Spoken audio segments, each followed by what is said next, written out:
हुंड्यासारखी कुप्रथा आजही आपल्या समाजात आहे. त्यामुळे जाणारे बळी हे अद्यापही थांबत नाहीत. ही बाब खरोखरच चिंताजनक आहे. याचं नुकतंच घडलेलं उदाहरण म्हणजे वैष्णवी हगवणे मृत्यू प्रकरण.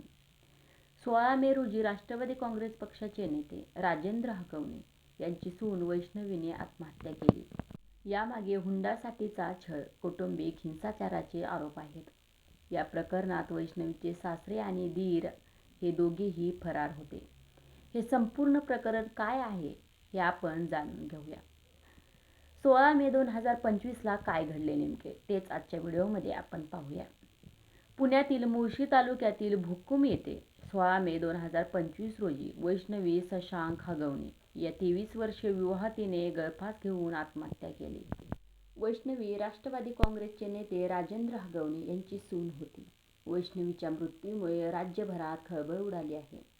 वैष्णवीच्या माहेरच्यांनी आरोप केला आहे की सासरच्या मंडळींनी हुंड्यासाठी तिचा मानसिक आणि शारीरिक छळ केला.